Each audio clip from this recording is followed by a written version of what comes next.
बोलो जयकारा, बोलो मेरे श्री गुरु महाराज की जय। बोलो सांचे दरबार की जय। दयालु परमहंस दयाल जी महाराज की जय।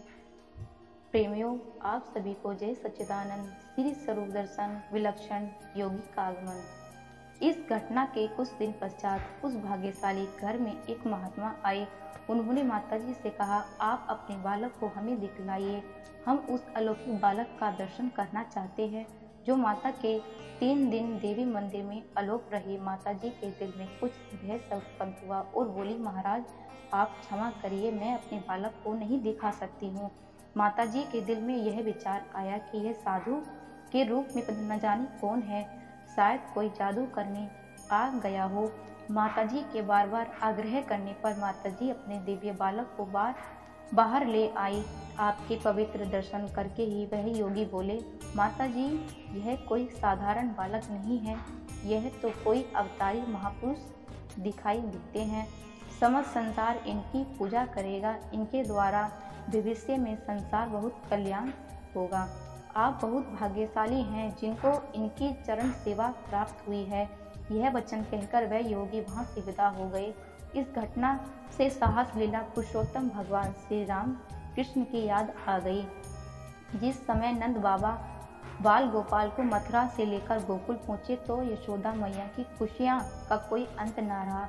एक दिन भोले शिव जी भगवान के बाल रूप में दर्शन करने के लिए गोकुल आए तो यशोदा माँ से बाल गोपाल की दिखलाने की प्रार्थना की। शायद यशोदा माँ ने इनकार कर दिया। अंत में बहुत अन्याय विनय करने पर माँ ने बाल गोपाल के दर्शन कराए। ठीक ऐसी ही घटना यहाँ घटी। भला कौन जान सकता है कि साधु वेश में वह महापुरुष कौन थे। महापुरुष के लिए भविष्य में गर्भ में कोई बात छिपी नहीं है, यह तो क्षण क्षण का पता है।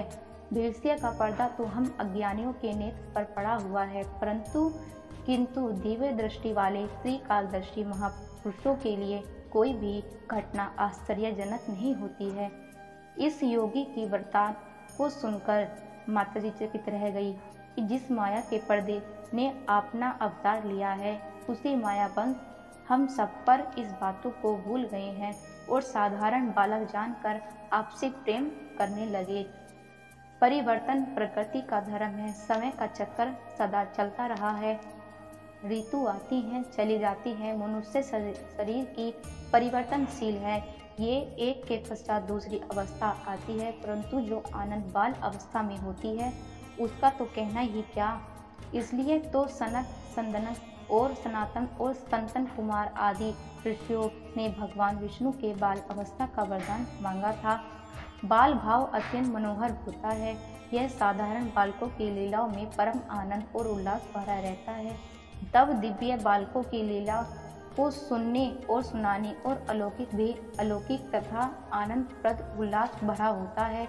दिव्य बालकों की लीला तो अलौकिक होती हैं तथा आनंद भरी होती हैं। उस समय तो लोग उनके महत्व को नहीं जानते, परंतु जो जो उनके जीवन में प्रकाश होने लगता है तो उन पुरानी बातों में भी रस भर जाता है। बोलो जयकारा, बोलो मेरे श्री गुरु महाराज।